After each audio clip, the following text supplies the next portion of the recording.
Selamat pagi, jumpa lagi di Berita Padang bersama saya, Afri Meriana. Sejumlah berita aktual dan menarik akan kami sajikan untuk Anda. Berikut 3 berita utama pagi ini.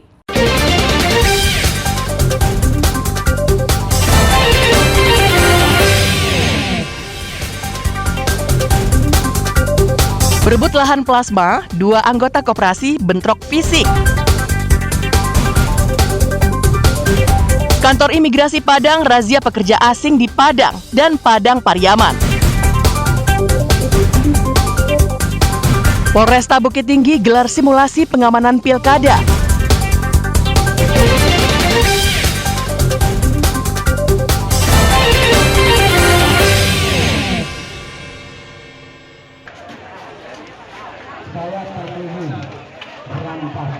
Dua kubu anggota koperasi serba usaha bentrok fisik di halaman kantor perusahaan perkebunan kelapa sawit di Pasaman Barat. Peristiwa itu berawal saat ratusan anggota koperasi serba usaha Air Bangis mendatangi kantor lahan plasma untuk menuntut hak mereka berupa lahan plasma 374. Namun mereka diadang oleh anggota koperasi lainnya yang didukung oleh manajemen perusahaan perkebunan kelapa sawit. Cekcok mulut kedua kubu tak bisa dihindarkan dan berlanjut hingga adu jotos. Beberapa orang membawa senjata tajam dan mengacung-acungkannya kepada lawan.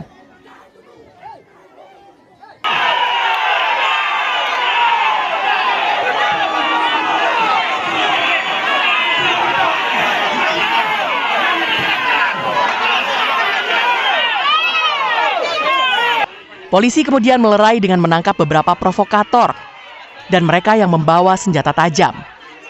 Menurut informasi, lahan plasma 374 merupakan plasma yang diserahkan perusahaan seluas 10% dari lahan yang diserahkan Ninik Mama Air Bangis kepada perusahaan yang berjumlah 3.724 hektar. Sementara masyarakat penerima manfaat melalui KSU Air Bangis Semesta telah menerima hasil sejak tahun 2010 hingga tahun 2019. Namun sejak tahun 2020 hingga sekarang, hasil dari plasma itu tidak lagi dibagikan kepada masyarakat.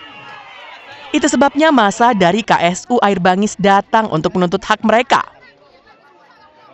Yang mereka merasa memiliki hak di sini karena mereka sudah lebih kurang 3 tahun. Hak ini tidak pernah mereka terima. Padahal untuk lahan ini bagaimana bisa menghasilkan, mereka semua banyak pengorbanannya. Bahkan sampai minjam uang di bank. Setelah uang yang mereka pinjam di bank itu, akhirnya mereka nggak menerima sama sekali hasil dari apa yang mereka usahakan. Jadi hal ini kami mendampingi masyarakat untuk memperjuangkan dan mengambil haknya kembali. Sementara menurut pihak KSU HRN, plasma telah diserahkan kepada mereka karena KSU Air Bangis dianggap ilegal. Dijadikan ini perhutanan sosial, itu HTR itu, hutan tanaman rakyat itu. Ada divisi 1, ada divisi 2, ada divisi 3, dan seterusnya. Kita suruh, kita izin. Masyarakat kalian seperti Narkobra juga melakukan itu. Gitu. Jadi belum ada yang clear. Tapi masalah koperasi clear. Mereka ilegal. Kita yang benar. Anggota KSU Air Bangis yang jumlahnya lebih banyak berhasil menguasai lahan plasma dan memasang plang pengumuman bahwa lahan plasma 374 kembali dikuasai oleh KSU Air Bangis berdasarkan SK 1069 dari Kementerian Lingkungan Hidup tahun 2023.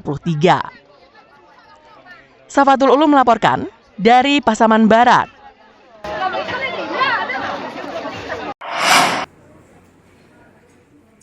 Sebanyak 23 orang pelajar sebuah madrasah di Lubuk Alung, Padang Pariaman diduga mengalami keracunan pada Jumat pagi pekan lalu. Mereka mengalami keracunan usai jajan es kepal di depan sekolahnya. Setelah memakan es kepal, perut terasa mulas dan muntah-muntah. Mereka kemudian dilarikan ke puskesmas terdekat dan sebagian lagi ke RSUD Padang Pariaman. Setelah dirawat, 5 orang harus menjalani rawat inap. Setelah makan sudah pergi ke WC buka-buka mual, terus bawa ke puskesmas. Langsung mual ya? Langsung mual. Itu jam berapa deh?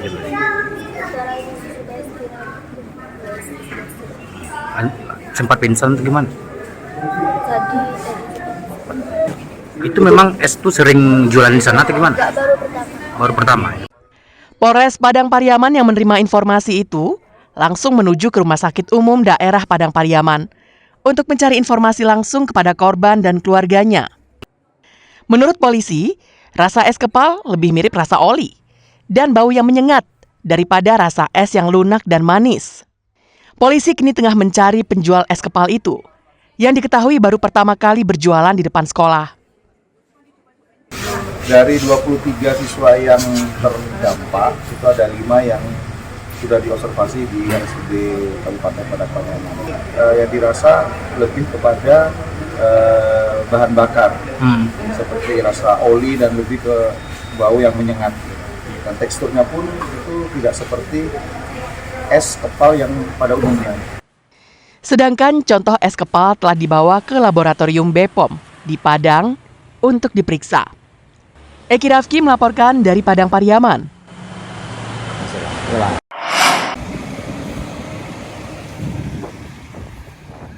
Pasca erupsi Gunung Merapi, sejumlah petugas pemadam kebakaran Agam menyiram abu vulkanik Gunung Api Merapi yang memenuhi ruas jalan di wilayah Nagari Sungai Pua pada Sabtu pekan lalu. Hal ini dilakukan untuk mengantisipasi kecelakaan lalu lintas akibat tebalnya abu dan polusi udara. Penyiraman ini dilakukan atas permintaan pemerintah Nagari Sungai Pua. Dinas Pemadam Kebakaran mengerahkan 1 unit mobil pemadam kebakaran dengan 6 petugasnya untuk menyemprot abu gunung di 6 ruas jalan.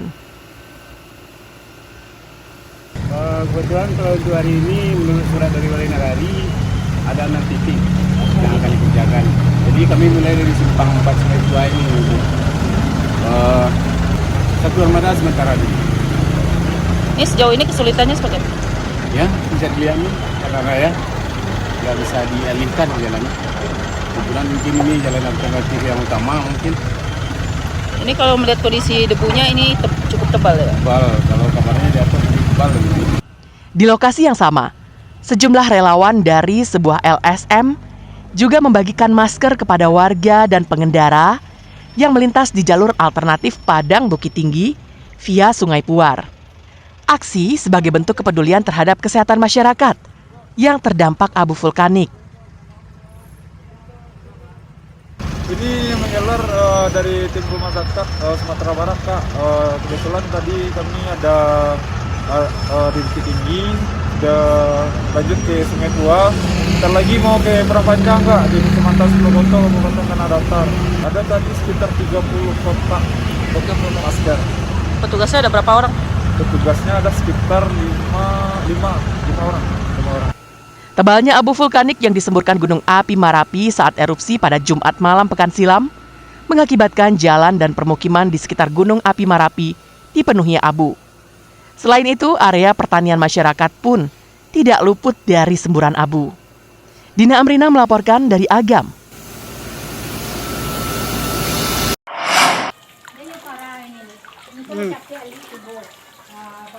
Kampung Bukit Kacia di Nagari Ampiang Parak Timur, Kecamatan Sutra, Pesisir Selatan, kembali diterjang banjir dengan ketinggian air mencapai 1 meter. Banjir selalu terjadi jika hujan deras dengan durasi yang cukup lama mengguyur daerah itu. Banjir merendam rumah-rumah dan bahkan tempat tidur pun kebanjiran. Karena telah menjadi langganan, warga telah memindahkan peralatan elektronik ke posisi yang lebih tinggi. Banjir ini diperparah dengan kondisi saluran irigasi yang pembuangan airnya sangat kecil dan tersumbat, sehingga air melimpah ke rumah-rumah warga. Saat ini badan jalannya telah amblas dan menghambat saluran pembuangan air.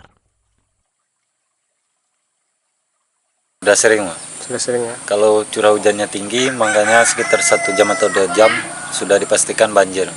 Ya, kalau bisa untuk pemerintah mungkin irigasinya diperdalam atau tempat pembuangan airnya ditambah, saluran irigasi yang tersumbat. Tersumbatnya. Terkait langganan banjir, hal ini telah sering dilaporkan warga, baik kepada pemerintahan Nagari maupun ke pemerintahan Kabupaten Pesisir Selatan. Namun hingga saat ini, masih belum ada tanggapan sama sekali. Sejatinya, pemerintah pesisir selatan tidak abai dengan kondisi warga, serta cepat menanggapi keluhan warga agar masyarakat tidak merasa jauh dari pemerintahannya sendiri.